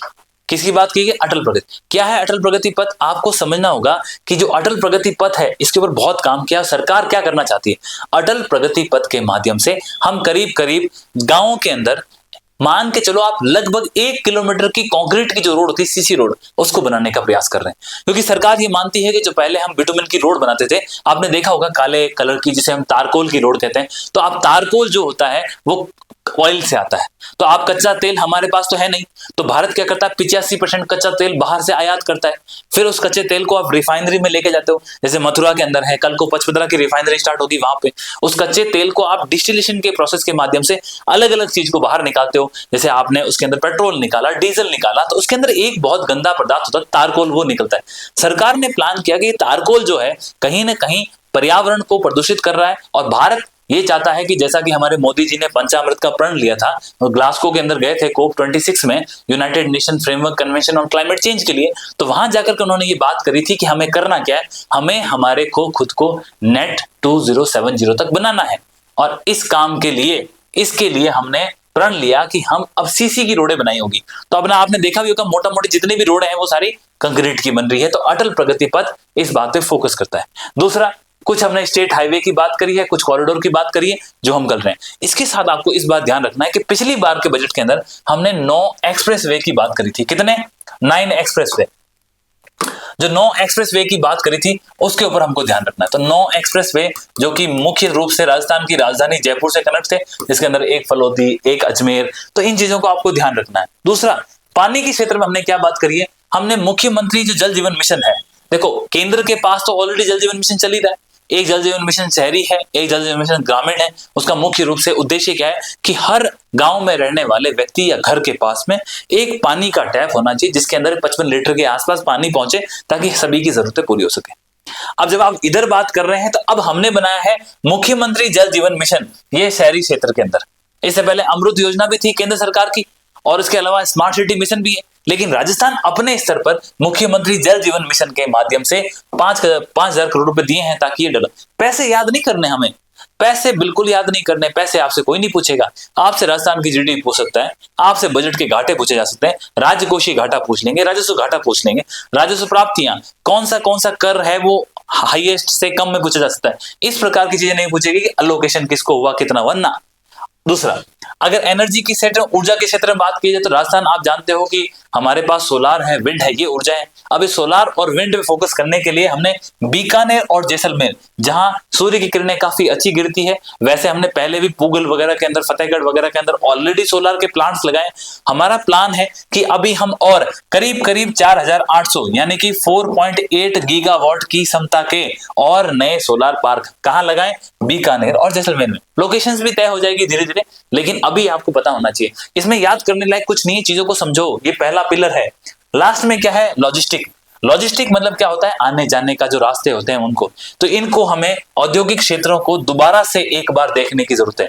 जो औद्योगिक क्षेत्र हमने पहले बना लिए उनको भी, जैसे रीको के बहुत सारे ऐसे एरियाज हैं जो आज भी डेवलप नहीं है, रोड्स नहीं है वहां पर, तो इंडस्ट्री नहीं आ रही, बाहर से लोग पैसा नहीं डाल रहे, तो आपने इंडस्ट्रियल एरिया बना दिया लेकिन सक्सेसफुल नहीं हुआ, तो सरकार कहती है उसको हम दोबारा से एक बार रिविजिट करेंगे, देखेंगे कमियां क्या है, और उसके लिए हमने 400 करोड़ के आसपास पैसा रखा है ताकि इसका विकास हो सके। तो ये मेन एक पिलर नंबर 1, जिसका आधारभूत ढांचे की बात करी, जिसके अंदर रोड, पानी, फिर आपके रोड हो गया, पानी हो गया, ऊर्जा हो गया और लॉजिस्टिक, इन 4 सेक्टर को कवर किया है। सेकंड और थर्ड पिलर, पहले सेकंड पिलर देखते हैं फिर देखते हैं थर्ड पिलर। तो सेकंड पिलर के ऊपर तो हमने फोकस किया है कि हमें देखना है शहरीकरण को। किसको देखना है, शहरीकरण को। और थर्ड पिलर के ऊपर हमने फोकस किया किसको, औद्योगिक क्रांति को, इंडस्ट्री को लेके आना। तो बेसिकली दूसरा और तीसरा पिलर साथ में इसलिए लिखा है क्योंकि शहरीकरण और औद्योगिक क्रांति आपस में जुड़े हुए हैं। जैसे आप जानते हैं कि ब्रिटेन में जब औद्योगिक क्रांति आई थी तो वहां पे जो मैनचेस्टर वगैरह बड़े बड़े लंकाशायर और ये बड़े बड़े शहर थे, लंदन, तो इन शहरों का विकास हुआ। तो कहीं ना कहीं शहरीकरण और औद्योगिक क्रांति दोनों आपस में जुड़े हुए हैं, इनके ऊपर फोकस करने की जरूरत है। राजस्थान का बजट इनके ऊपर कैसे फोकस करता है मैं आपको बताता हूँ। हमने दूसरा पिलर क्या देखा था, हमारा दूसरा पिलर था नागरिक सुविधाएं, सिविक एमिनिटीज। बात करी थी कि लोगों के पास सुविधाएं होनी चाहिए, और इसके अलावा औद्योगिक ग्रोथ, वो तो हमने देख ही लिया था, तीसरा पिलर था। अब सिविक एमिनिटीज की बात करी तो कैसे इंप्रूव कर सकते हैं। नंबर 1, पहला तो लाइट्स की फैसिलिटी अच्छी हो, उसके लिए हमने बोला कि स्ट्रीट लाइट लगाएंगे। दूसरा, हमने जो शहरों को पैसा चाहिए, और इसके लिए पिछली बार हमने एक अर्बन चैलेंज फंड भारत सरकार ने बनाया था। किसने बनाया था, भारत सरकार ने। कौन सा फंड बनाया, अर्बन चैलेंज फंड। ये फंड बनाया था किसने, भारत सरकार ने। कितने का था, 25,000 करोड़ का। जो ये 25,000 करोड़ का फंड भारत सरकार के बजट का था, ये भी शहरों के लिए था और राजस्थान ने इससे फायदा उठाया। अभी भी उसके अंदर कुछ पैसे राजस्थान के पास पड़े हैं। इस बार राजस्थान खुद अपने से क्या कर रहा है कि बोला हम एक पोर्टल बना रहे हैं जिसका नाम क्या होगा, राज सेतु। इसके फुल फॉर्म भी आने चाहिए, बाद में बात कर लेंगे। मैंने इसके लिए आपको अलग से एक पेज ऐड कर रखा जिसके अंदर इन सब के फुल फॉर्म भी लिखे हुए हैं। तो राज सेतु जो कि इस बार के लिए मुख्य है, इंपॉर्टेंट है, ये एक फंड बनाया है। ये फंड क्या करेगा, जो शहरी ढांचा है उसके ढांचे के लिए फाइनेंस करने का प्रयास करेगा। इस बार का यदि आपने सेंट्रल गवर्नमेंट का बजट देखा हो तो उसके बाद इस बार के सेंट्रल गवर्नमेंट के केंद्र के बजट के अंदर एक प्रावधान है कि यदि कोई नगर परिषद, नगर निगम, यानी कि जो शहरी निकाय है, जो शहर के अंदर आपके म्युनिसिपल पार्टीज होती हैं, म्युनिसिपल कॉर्पोरेशन होती है, यदि वो म्युनिसिपल बॉन्ड लेके आते हैं और वो म्युनिसिपल बॉन्ड ला करके वो 1,000 रुपए मार्केट से उठा लेते हैं। म्युनिसिपल बॉन्ड का मतलब ही क्या होता है, बॉन्ड एक ऋण पत्र होता है जिसके अंदर आप पैसा उठाते हो, आप बॉन्ड लोगों को दे दोगे, लोग आपको पैसे देंगे। यदि भारत का कोई भी शहर या उसका शहर का निकाय यदि 1,000 करोड़ रुपए के बॉन्ड बेचने में सक्षम होता है, यानी कि मार्केट से 1,000 करोड़ रुपए इकट्ठे कर लेता है, तो भारत सरकार कह रही है कि उस शहरी निकाय को हम 100 करोड़ रुपए देंगे। कितने, 100 करोड़। तो वो क्यों किया गया है, वो भी शहरों की फंडिंग को इंप्रूव करने के लिए। अब इसके अलावा ये तो हो गया शहरों की क्षेत्र की बात। ग्रामीण क्षेत्र के लिए क्या, तो बोला जो पंचायतें हैं उन पंचायतों के लिए पंच गौरव जो योजना है, तो आपको मालूम है 5 गौरव, एक उपज है, एक आपका टूरिस्ट डेस्टिनेशन, जो पंच गौरव है उन 5 गौरवों का आई होप आपको नाम पता होगा अच्छे से, और नहीं पता तो आपको बिल्कुल पता होना चाहिए। तो बहुत आसान है, और इवन मैं तो कहता हूं कि ये जो हमारा बजट आया और जो इकोनॉमिक सर्वे आया राजस्थान का, इस इकोनॉमिक सर्वे में एक पूरा पेज दे रखा है जिसके अंदर जो मुख्य मुख्य डिस्ट्रिक्ट है राजस्थान की, उन डिस्ट्रिक्ट्स के आगे पांचों गौरवों के बारे में लिखा है कि मान लो जोधपुर है तो उसका पंच गौरव के अंदर उपज कौन सी है, पंच गौरव में उसकी वनस्पति कौन सी है, पंच गौरव में उसका टूरिस्ट डेस्टिनेशन कौन सा है, पंच गौरव में उसका खेल कौन सा है। तो आपको लगभग राजस्थान की मुख्य मुख्य डिस्ट्रिक्ट की चीजें पता होनी चाहिए। ये बहुत हार्ड भी नहीं है, क्यों नहीं पता है, बहुत सारी जगह की चीजें फेमस होती है, तो वो फेमस चीजें इसमें इनकॉर्पोरेट की हुई है। तो ये आपको पंच गौरव के लिए हमने ग्रामीण क्षेत्रों के लिए भी फंडिंग का एलोकेशन किया है, इसके माध्यम से हम नागरिक सुविधाओं का विकास करेंगे। ये आपके राजस्थान के बजट का पिलर नंबर 2 का मुख्य आयाम है। जब आप तीसरे में जाओगे तो यहां आपको बहुत अच्छी चीज मिलती है। सबसे पहली बात, जो हमारी वन डिस्ट्रिक्ट वन प्रोडक्ट की पॉलिसी है, भाई हर एक डिस्ट्रिक्ट के अंदर कोई ना कोई पोटेंशियल होता है, उस पोटेंशियल के हिसाब से उसका एक प्रोडक्ट पहचानो। मान लीजिए जयपुर है और जयपुर के अंदर जैसे कि बगरू प्रिंट है या संगमरमर का है, तो अगर वो प्रिंट का बहुत अच्छा काम है, या मान लेते हैं अपन कोटा है, कोटा डोरिया फेमस है, या फिर आप बीकानेर हैं तो वहां की जो वहां की आपकी मिट्टी होती है उसमें बहुत अच्छी गुणवत्ता है, और उस मिट्टी से टाइल्स का निर्माण होना, खिलौनों का निर्माण होना, सेरेमिक इंडस्ट्री बहुत अच्छी है। तो ये वन डिस्ट्रिक्ट के अंदर एक वन प्रोडक्ट को पहचान कर उसको फिर हम एक्सपोर्ट कर सकते हैं। तो इसीलिए इस बजट में बोला गया कि हम राजस्थान की जो वन डिस्ट्रिक्ट वन पॉलिसी है इसके ऊपर हम ढंग से फोकस करेंगे, और जो सूक्ष्म इकाइयां हैं उनको पैसे का प्रावधान भी कर रहे हैं। ना सिर्फ ये, बल्कि अब हमें इंडस्ट्रियल ग्रोथ के लिए कॉरिडोर पे ध्यान देना पड़ेगा। तो जालोर के अंदर हम आप जानते हैं कि हम नेशनल वाटरवे बनाने का प्रयास कर रहे हैं, जिसके लिए हमने नेशनल वाटरवे 48 अल्फा नाम दे रखा है।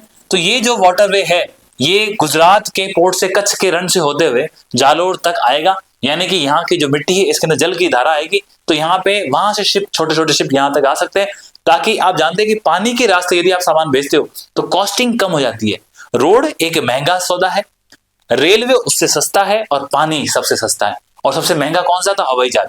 तो इस कारण से नेशनल वाटरवे बनाने का प्रयास किया गया। अगर आप भारत का बजट देखोगे तो वहां इस बार 20 वाटरवेज जल मार्गों की बात की गई है नए, जबकि यदि आप और पुराने को भी सुदृढ़ करेंगे, लेकिन यदि आप राजस्थान की बात करोगे तो वहां पे अगर आप देखोगे तो राजस्थान के अंदर हमें क्या मिल रहा है, राजस्थान के अंदर अब हम इनलैंड कंटेनर डिपो और इसके अलावा जो हमारा वाटरवे है कौन सा 48 है उसके ऊपर काम कर रहे हैं। तो ये चीजें आपको समझना चाहिए, ये लॉजिस्टिक का काम हो गया। इसके अलावा हर एक संभाग स्तर पर हम प्लग एंड प्ले की फैसिलिटी, प्लग एंड प्ले मतलब क्या है, मान लो कोई इंडस्ट्री खड़ी करनी है, आपके पास संसाधन नहीं है, आप कैसे खड़ी कर सकते हो, तो संभाग स्तर पे हम ऐसे बड़े बड़े पार्क बना देंगे, वहां पर कोई आओ, आपको जो संसाधन चाहिए उस पार्क से ले, वहां पे आप काम करो, ताकि हर चीज के लिए आपको पैसा खर्च ना करना पड़े। सरकार को फायदा क्या है, तो सरकार चाहती है कि लोग सक्षम बने, एंटरप्रेन्योर बने, बिजनेसमैन बने, व्यापारी बने, और व्यापार करके चीजों को एक्सपोर्ट करे। यही भारत सरकार की नीति है और यही राज्य सरकार की। और आपको समझना, दोनों ट्विन इंजन है, वहां पर भी बीजेपी गवर्नमेंट है, यहाँ बीजेपी गवर्नमेंट है, तो कहीं ना कहीं दोनों की जो नीतियां हैं एक समान है। इसलिए आप देखो, पहले वहां पे केंद्र सरकार के अंदर नेशनल टेस्टिंग एजेंसी बनाई, अब राजस्थान के अंदर भी स्टेट टेस्टिंग एजेंसी बना रहे। हमारे वहां नीति आयोग आया तो हम भी यहाँ पे रीति आयोग लेके आए। तो आपको समझना होगा, हर चीज को हम कॉपी करने का प्रयास करें, और ये अच्छी बात भी है, इससे विकास सुनिश्चित होता है, केंद्र का भी राज्य की तरफ थोड़ा सा झुकाव रहता है, उससे और फंड्स आने का संभावना होता है, टेक्निकल एडवाइस मिलती है, बहुत सारी चीजें बेनिफिट है। तो ये मुख्य हो गई चीजें जिससे हम शहरीकरण और औद्योगिक क्रांति इसको सुनिश्चित करने का प्रयास कर रहे हैं। चौथा जो हमारा मेन पिलर है और वो है युवा। और युवा, जैसा कि आप जानते हैं, हमारे लिए सबसे बड़ी समस्या किसकी है, रोजगार की। लेकिन थोड़ा सा आपको राजस्थान से बताने से पहले आपको इंडिया का लिंक इसलिए कर रहा हूं क्योंकि इंडिया के बजट की इंपॉर्टेंस आपके लिए उतनी है जितनी राजस्थान की। इंडिया के बजट के अंदर निर्मला सीतारमण जी ने एक बात बोली थी, ई फिर ई और फिर ई। ये जो पहला ई, दूसरा ई, तीसरा ई, तो भारत के उसकी बात कर रहा हूं मैं, इकोनॉमिक बजट की। तो पहला ई था किसके लिए, शिक्षा के लिए, एजुकेशन के लिए। दूसरा ई था रोजगार के लिए, एम्प्लॉयमेंट के लिए, कि भाई लोगों को रोजगार मिलना चाहिए। लेकिन तीसरा ई बात करता है लोगों को एंटरप्रेन्योर बनाने के लिए या फिर उद्यमी बनाने के लिए। हम लोग कहते हैं नहीं, आजकल देखा नहीं आपने कि हाँ मैं स्टार्टअप क्रिएट कर रहा हूं, मैं ये कर रहा हूं, तो वो जो इंथुजियाज्म है, मतलब पहले शिक्षा दो, फिर उनको रोजगार दो, और इतना सक्षम बनाओ कि वो उद्यमी बन जाए। इसी बात को मैं ऐसे भी समझा सकता हूं कि पहले हम समग्र शिक्षा अभियान लेके आए भारत के अंदर, हमने लोगों को साक्षर बनाने का प्रयास किया, उनको पोषण देने का प्रयास किया, उसके बाद हम आप जानते हैं कि जैसे अभी तो वीबीजी रामजी स्कीम आ गई है, उससे पहले मनरेगा थी। तो मनरेगा के माध्यम से हमने लोगों को रोजगार देने का प्रयास किया, और रोजगार देने के साथ साथ फिर हम आजीविका नेशनल रूरल लाइवलीहुड मिशन लेके आए, जो कि दीनदयाल जी के नाम से है। उसके माध्यम से हमने सेल्फ हेल्प ग्रुप बनाए, लोगों को सक्षम बनाया, महिलाओं को सक्षम बनाया, ताकि वो खुद एक उद्यमी बने। लज्जत पापड़ बनाना, बीड़ी का व्यापार करना, ये जो सारी इंडस्ट्रीज है गांव में जो चल रही है, तो वो इन ट्रिपल ई का ही एक रिजल्ट है। तो इसी के आधार पर महात्मा गांधी ने भी बोला था कि हमारे जो गांव हैं अपने आप में सक्षम है, उन्हें किसी की आवश्यकता नहीं है। तो उसी आधार को आज हम दोबारा से इन पिलर्स को स्ट्रॉन्ग बना रहे हैं। तो ट्रिपल ई का कंसेप्ट केंद्र सरकार के बजट में था, निर्मला सीतारमण मैम ने सुनाया था। राज्य सरकार भी इसी प्रकार से युवाओं को रोजगार देने का प्रयास कर रही है। लेकिन जब इस बार की जो हमारी भजन लाल सरकार ने जब आए थे, तो उन्होंने बोला था कि हम हर साल 1 लाख सरकारी नौकरियां लेके आएंगे। कितनी? 1 लाख सरकारी नौकरियां, और साथ में हर साल हम जो लोग हैं उनको करीब करीब 2 लाख प्राइवेट सेक्टर के अंदर रोजगार में नौकरी दिलवाएंगे। लेकिन धीरे धीरे उनका शिफ्ट हुआ, और उनका यह मानना है, सरकार ये सोचती है कि रोजगार देने से बढ़िया है इनको उद्यमी बनाया जाए। और इसी उद्यमी बनाने की दिशा के अंदर आपको इस बार आपने देखा ही होगा, स्वरोजगार स्कीम लेके आए हैं, जिसके अंदर तकरीबन 10 लाख रुपए तक का लोन बिना ब्याज के हर एक जो लगभग यंग अवस्था में है उनको देने का सरकार प्रयास कर रही है, जिनकी उम्र 45 साल तक है। तो ये कहीं ना कहीं जो स्कीम है, वो स्कीम इन युवाओं को रोजगार को ध्यान में रखते हुए उनके भविष्य का निर्धारण कर रही है। तो ये बात आपको समझनी होगी कि सरकारी नौकरियों से आगे जाके उद्यमी बनाने का प्रयास सरकार कर रही है।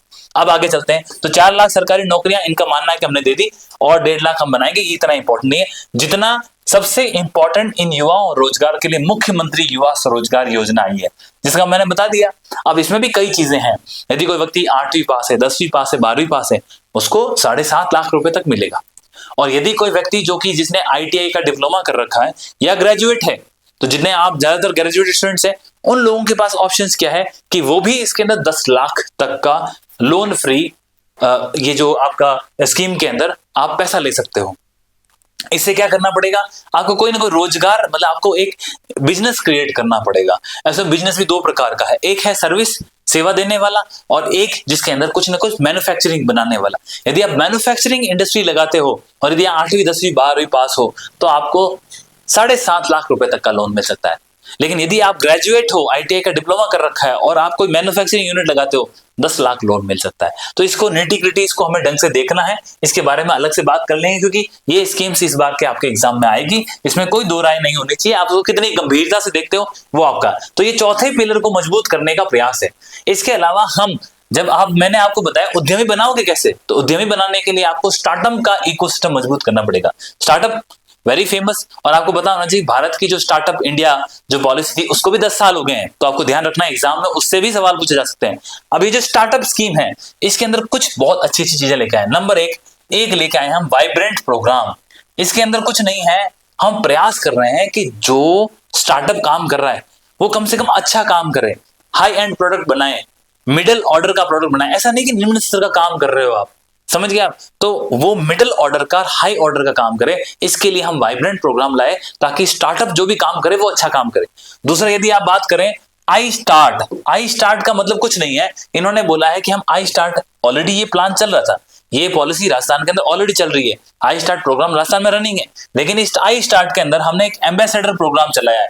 एम्बेसडर किसको कहते हैं? एक तरह से मेंटर, जो आपको ज्ञान दे सके, जो आपको रास्ता दिखा सके, आपको पथ दिखा सके कि सर आपने स्टार्टअप तो शुरू कर दिया, ये स्टार्टअप कैसे चलना चाहिए, किस दिशा में जाना चाहिए, कैसे आप इसको बढ़िया बना सकते हो। तो वो जो स्टार्टअप का मेंटरशिप का प्रोग्राम है वो आई स्टार्ट इनिशिएटिव है। और तीसरा सबसे अच्छी बात, इंक्यूबेशन क्या होता है? इंक्यूबेशन जैसे आप देखें, यदि आपने हॉस्पिटल में देखा कोई बच्चे की डिलीवरी होती है और उसमें कोई प्रॉब्लम आता है, तो उस बच्चे को आप क्या करते हो, एक छोटे से कांच के बॉक्स में रखते हैं डॉक्टर, उसको इंक्यूबेशन कहते हैं। यानी कि यदि कोई स्टार्टअप है, उस स्टार्टअप को कुछ चीज की आवश्यकता है, उस स्टार्टअप को डेवलप करना है, उसके पास संसाधन नहीं है, तो वो इंक्यूबेशन। तो इस प्रकार का नेक्स्ट जनरेशन का हम टेक्नोलॉजी लेके आए और इन टेक्नोलॉजी को इन युवाओं को दें, इन स्टार्टअप को दें, जिससे भारत विकसित बन सके। युवाओं को मजबूत करना, उनको रोजगार देने के लायक बनाना, केंद्र सरकार का ट्रिपल ई का कंसेप्ट, राज्य सरकार का कंसेप्ट, दोनों मिला करके इकोसिस्टम को मजबूत करके स्टार्टअप के माध्यम से स्वरोजगार देकर युवाओं को सक्षम बनाना, ये हमारे चौथे पिलर की मेन थीम्स है। जब तक आप ढंग से ये थीम्स नहीं समझोगे ना, आपको पता नहीं चलेगा कौन सी स्कीम कितनी इंपॉर्टेंट है। अब मुझे लगता है जब आप समझने लग गए तो आपको ये भी अच्छे से समझ आ गया कि हाँ क्या किस चीज की आवश्यकता है। आगे बढ़ते हैं नेक्स्ट, ये इसके बारे में बाद में बात करेंगे, लेकिन ये इस बार का जो बजट है जिसमें से आपके एग्जाम्स में क्या क्या क्वेश्चन आ सकते हैं उसकी सबसे प्रबल संभावना है हिंदी अंग्रेजी दोनों में। इन बातों को लिख के रखा है, इसको आपको अलग से जो हमारे ये हैंडआउट्स हैं इनको आपको दे देंगे। जैसे ड्रीम, सीएम राइज, राज सुरक्षा, राज ममता, मुख्यमंत्री शिशु वात्सल्य, मुख्यमंत्री दुग्ध उत्पादन, पृथ्वी, तो ये सारी की सारी जितनी योजनाएं हैं इनका उद्देश्य क्या है हिंदी अंग्रेजी दोनों में लिखा है, और कुछ इंपॉर्टेंट बातें इसमें हैं उसको कवर करके ये ऑलरेडी आपको हैंडआउट में है, और इसमें से आपके 2 से 3 प्रश्न इन 6 स्कीम्स में से आना तय है, ना आप रोक सकते हो ना मैं, क्योंकि जब आप स्तंभों को पढ़ोगे तो आपके अंदर ये नाम आएंगे, इसको मैंने अलग से बता रखा है। अब एक्चुअली क्या होता है, अगर मैं आपको बीच में वो सारे बताने लग जाऊं तो फिर आप फैक्चुअल याद करने लग जाओगे, आप इस थीम को भूल जाओगे, फिर आपको रियलाइज नहीं होगा मुझे रिवीजन किसका करना है। अब आगे बढ़ते हैं, तो हमारा मेन शिक्षा आ गया।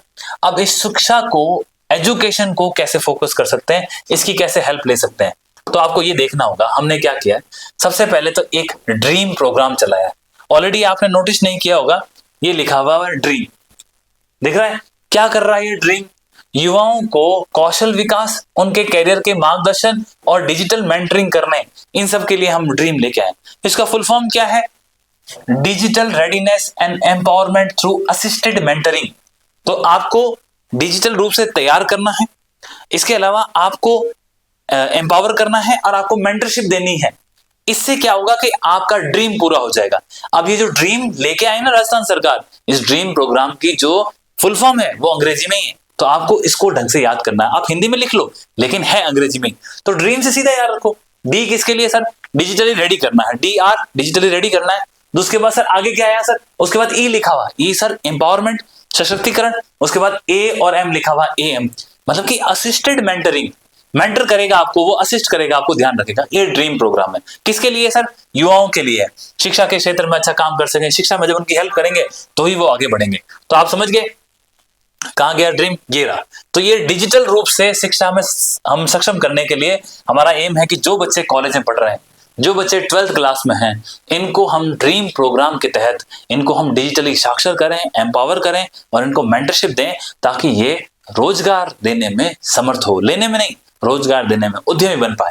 दूसरा इनिशिएटिव क्या है कि हम इंसेंटिव्स दे रहे हैं, कैसे, जो 8वीं 10वीं 12वीं के बच्चे हैं इनको हम ई वाउचर दे रहे हैं 20,000 रुपए तक का, कि आप अपने सपनों को कैसे पूरा कर सकते हो।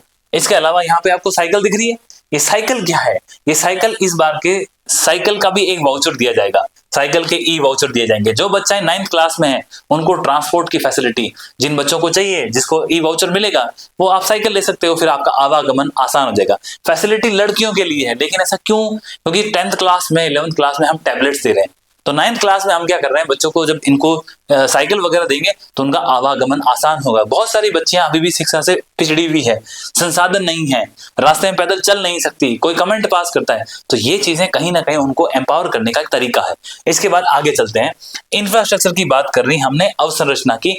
शिक्षा के क्षेत्र में अवसंरचना के लिए जैसे केंद्र सरकार के अंदर PM श्री योजना चल रही है, PM श्री के अंदर आप केंद्र में बहुत अच्छे अच्छे संस्थान बना रहे हो, PM श्री जो श्रेष्ठ स्कूल्स बनेगी, उसी प्रकार से राज्य सरकार ने CM राइज प्रोग्राम चलाया है। क्या नाम है, CM राइज, और ये राइज स्कूल्स बनेगी जिनकी संख्या 400 के आसपास है।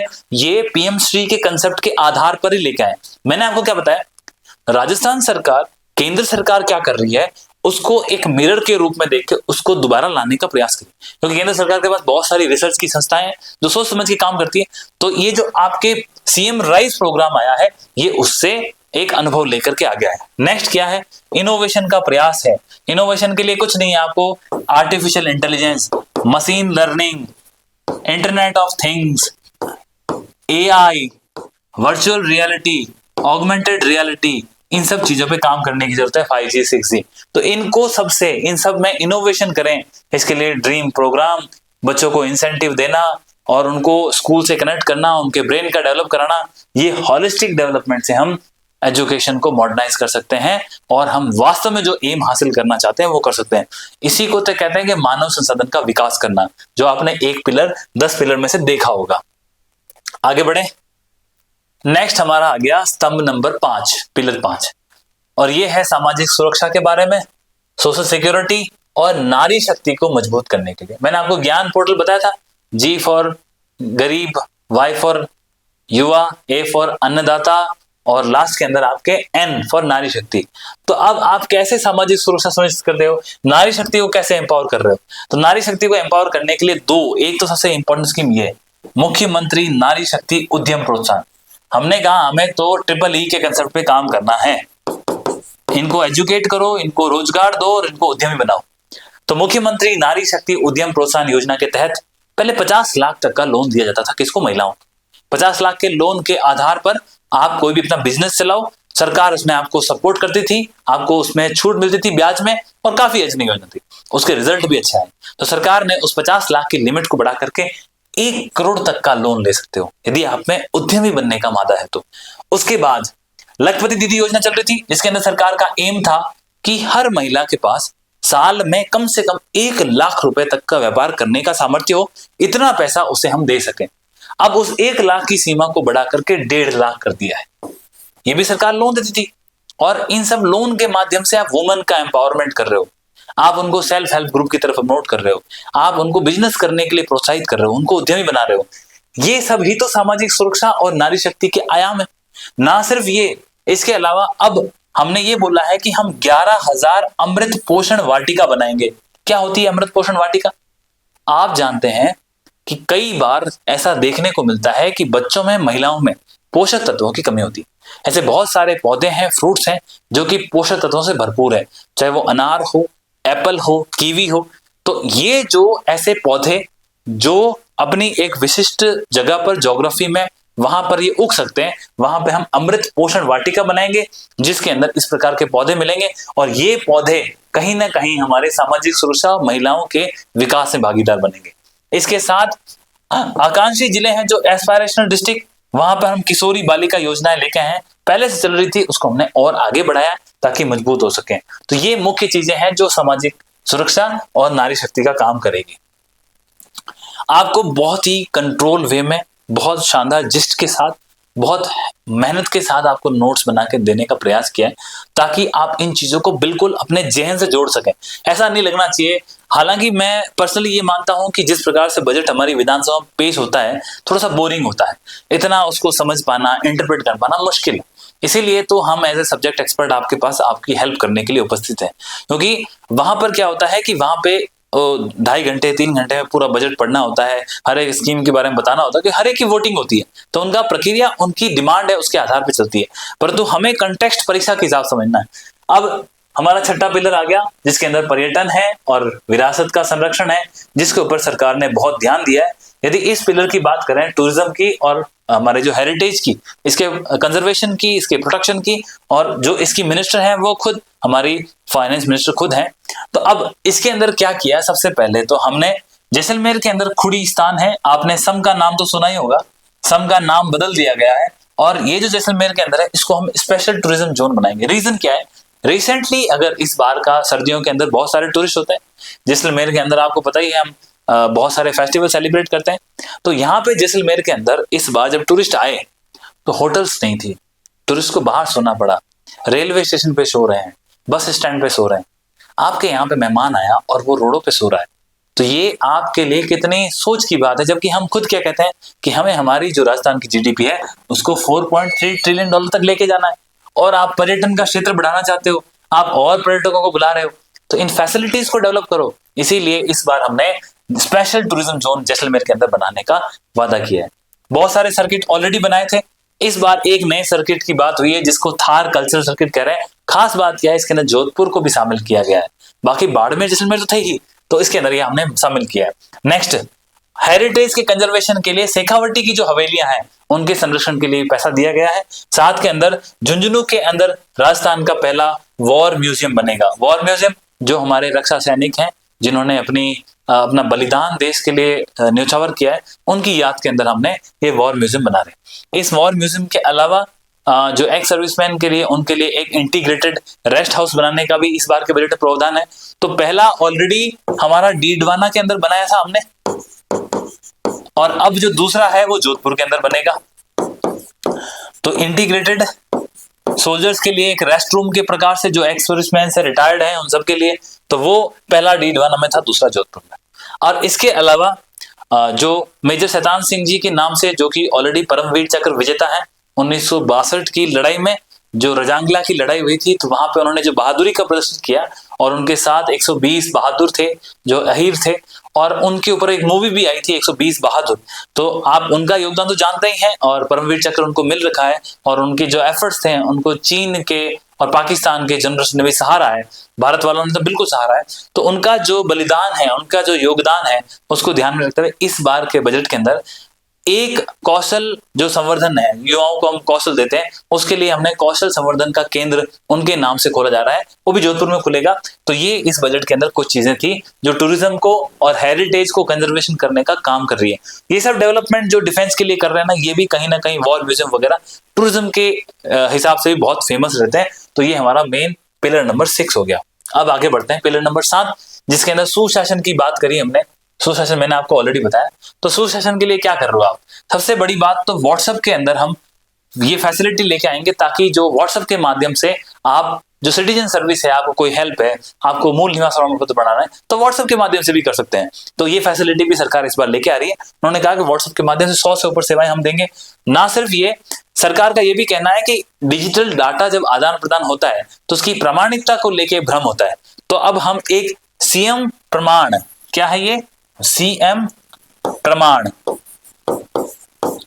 तो अब इसके माध्यम से डाटा और जो भी चीजें आई है उसकी वेरिफिकेशन भी इंश्योर की जाती है। कई बार ऐसा होता है ना, आपको पास डिजिटली चीजें आती है लेकिन फेक होती है, तो उसके लिए भी हमने क्या प्रोग्राम चलाया?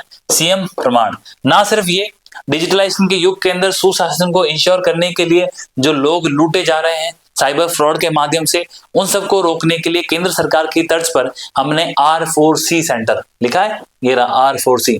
भारत सरकार ने बनाया था I4C। बेसिकली I4C का मतलब कुछ नहीं है, ICCC, 4 C हैं, और इन 4 C का फुल फॉर्म क्या है? देखो, साइबर क्राइम, इसको कंट्रोल या कोऑर्डिनेशन दोनों, कहीं कहीं पे कंट्रोल लिखा, कहीं कोऑर्डिनेशन लिखा है, और सेंटर, साइबर क्राइम कंट्रोल या कोऑर्डिनेशन सेंटर, ये बनाया हमने। और आई क्या था? आई स्टैंड फॉर इंडिया और आर स्टैंड फॉर राजस्थान। तो ये बेसिकली हमारा एक मेन थीम थी। इसके अलावा क्या है? ई मित्र तो आप जानते हो, जनरली हम सभी ई मित्र पे जाते हैं, लेकिन राजस्थान सरकार जब ई मित्र का कंसेप्ट लेके आई थी, वो इसलिए लाई थी कि जिन लोगों को शिक्षित नहीं है, साक्षर नहीं है, उनके लिए था। परंतु आजकल तो इतने डिफिकल्टीज हो गई कि हर कोई आदमी ई मित्र पे जाके फॉर्म भरवाता है। मैं आपसे, मेरा रिक्वेस्ट है कि आप लोग एजुकेटेड हो, प्रयास कर रहे हो, तो कोशिश करें अपना खुद का फॉर्म खुद से भरें, खुद अपने आप को साक्षर माने, लिटरेट माने। अब इस बार के बजट के अंदर मिनी ई मित्र की योजना बनाई गई है कि गांव के अंदर मिनी ई मित्र वगैरह खोले जाएंगे, ताकि वहां पे जो छोटे मोटे काम होते हैं, बिजली का बिल भरना है, XYZ है, तो वो ये डिजिटली भी हो सकते हैं, और छोटा आप कोई दुकान भी इसकी खोल सकते हो। तो इसके लिए भी युवाओं को रोजगार मिलेगा, ऐसा सरकार का कहना है। उसके बाद नई ड्रोन पॉलिसी आएगी और जियो स्पेशल पॉलिसी। पिछली बार ये केंद्र सरकार लेके आई थी जियो स्पेशल पॉलिसी, जियो स्पेशल मिशन लेके आए थे, जिसके माध्यम से प्लान था कि जियो स्पेशल का मतलब क्या होता है? भूभाग को नापना, ऊपर से उसकी मैपिंग करनी, कौन सी चीज कहां है देखना। तो राजस्थान सरकार भी इस बार से जियो स्पेशल पॉलिसी लेके आएगी। पॉलिसीज तो बहुत लेके आई है, और ये 2 नई पॉलिसीज है, इस बार आ जाएगी। तो ये इस प्रकार से ओवरऑल हम सुशासन को और डिजिटल गवर्नेंस को इंप्रूव करने का प्रयास कर रहे हैं। आगे बढ़ते हैं। पिलर नंबर 7 के बाद आपका जंप कर गया, कोई बात नहीं, देखते हैं पिलर नंबर 9। तो हमने हरित विकास की बात करी और पर्यावरण की बात करी। तो हरित विकास, ऑलरेडी मिशन हरियालो आप जानते हैं कि 5 सालों के अंदर 50 करोड़ पौधे लगाने का राजस्थान का एम है। अब ये जो मिशन है, इस मिशन के अंदर इस बार 10 करोड़ पौधे लगाएंगे, ठीक है। दूसरा, हमने पृथ्वी प्रोजेक्ट चलाया है। क्या चलाया? पृथ्वी प्रोजेक्ट। इसकी डिटेल्स मैंने आपको स्लाइड में दे रखी, जहां मैंने आपको बताया था, क्योंकि ये ऐसे नाम बहुत अच्छे से आ सकते हैं। बेसिकली पृथ्वी कुछ नहीं कर रहा, ये क्या कर रहा है? हम हमारा जो पर्यावरण है, और जो हमारे वन जीव है, और जो मानव है, इन तीनों को एक सही ढंग से कैसे रखा जाए ताकि हमारा पर्यावरण बचे, हमारा जनजीवन, जो हमारी ये वन्य जीव है, उनका संरक्षण हो। जैसे आप देखो, मध्य प्रदेश से राजस्थान के बीच में कॉरिडोर वगैरह बना, तो वो सारी की सारी चीजें अब इस पृथ्वी प्रोजेक्ट के अंदर कवर होगी। इसके लिए हमने 1500 करोड़ रुपए राज्य सरकार ने अपनी तरफ से आवंटन किए। फिर वाटर को लेकर के हमने मुख्यमंत्री जल स्वावलंबन अभियान, ऑलरेडी 1.0 चल रहा था, 2.0 लिखे हैं। मुख्यमंत्री जल स्वावलंबन अभियान क्या है, मैं बेसिकली थोड़ा सा बताता हूं आपको। जल स्वावलंबन बेसिकली कम्युनिटी, समुदाय की हेल्प लेकर के जमीन को रिचार्ज करना, ग्राउंड वाटर को रिचार्ज करना, ये हमारा प्रोग्राम है। तो ये आपको समझना होगा कि जल स्वावलंबन हमारा प्रोग्राम है। दूसरा, हम अब ऑक्सीजोन्स बनाएंगे। क्या होता है ना, शहरों के अंदर पेड़ पौधे होते नहीं, तो सरकार क्या बोल रही है, एक पद्धति होती है जिसे हम कहते हैं मियावाकी। क्या कहते हैं उसे हम? मियावाकी। मियावाकी पद्धति के तहत हम छोटे से एरिया में बहुत सारे पेड़ पौधे लगाते हैं, और ये जापान के अंदर बहुत फेमस है, और जो शहरी क्षेत्र है वहां बहुत मतलब इसका असर ज्यादा पड़ता है। कैसे पड़ता है?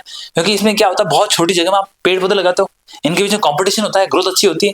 दूसरा, छोटी सी जगह में लगाते हो तो वहां आप और कोई चीज होने देते हैं, तो ये पेड़ पौधे कंपटीशन में अच्छी ग्रोथ हासिल करते हैं। तो ये मियावाकी पद्धति है। तो इस मियावाकी पद्धति के आधार पर भी हम अर्बन शहरों में 16 डिस्ट्रिक्ट्स के अंदर ऑक्सीजोन्स बनाएंगे, यानी बहुत सारे। और तो आप ऑक्सीजन कैसे पैदा कर सकते हो? पेड़ पौधों से। तो बहुत सारे पेड़ लगाएंगे, वो मियावाकी पद्धति का। दूसरा, पॉल्यूशंस को मेजर करने के लिए continuous air, ambient air quality, ये मेजरमेंट का सिस्टम है हमारा। इसकी फुल फॉर्म मैं आपके लिए लिख देता हूं, CAA, continuous ambient air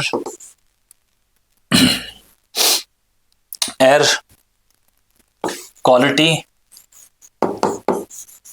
and monitoring system.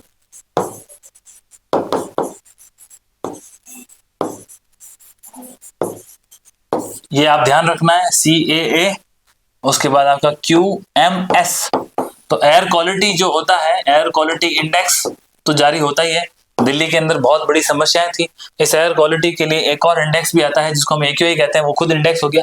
इसके अलावा इसके अंदर हम क्या करते हैं, नेशनल एयर क्वालिटी इंडेक्स हो गया, CQMS हो गया, और इसके अंदर हम जो परसिस्टेंट ऑर्गेनिक पॉल्यूटेंट्स हैं उनकी भी लिस्ट बनाते हैं। तो इन सबको आपको ध्यान रखना है। तो ये सारी चीजें पता होनी चाहिए। तो इसके लिए हम, हमारे कई शहर हैं उनके अंदर ये हम CAQ ऑलरेडी राजस्थान में बहुत सारे शहरों में लगा है, जोधपुर, जयपुर, अजमेर, बीकानेर, उसके अलावा आपका कोटा, भरतपुर, इन सब में लगा हुआ है। लेकिन इसको हम और एक्सपांड कर रहे हैं ताकि हरित विकास और पर्यावरण है वो सुनिश्चित हो सके। ठीक है, फिर आगे बढ़ते हैं। फिर इसके बाद नेक्स्ट पिलर नंबर 10।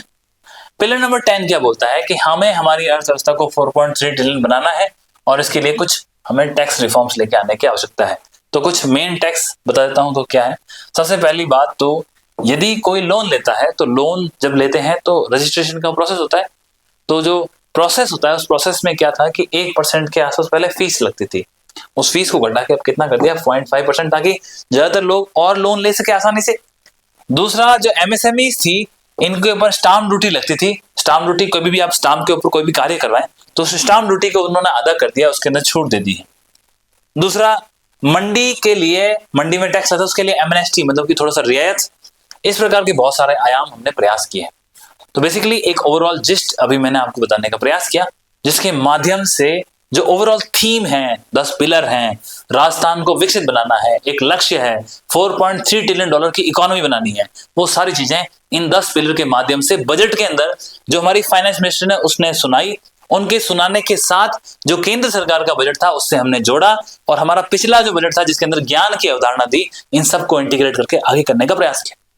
एक क्लास इसकी और चलेगी जिसके अंदर हम क्या करेंगे, ताकि जो ओरिजिनल सोर्सेज हैं उसकी वैल्यू आप समझ सकें, उसको बताने के लिए मैं आपको जो हमारे बजट के अंदर क्या चीजें आ रखी है, आपको कैसे पढ़नी है उसके बारे में बताऊंगा।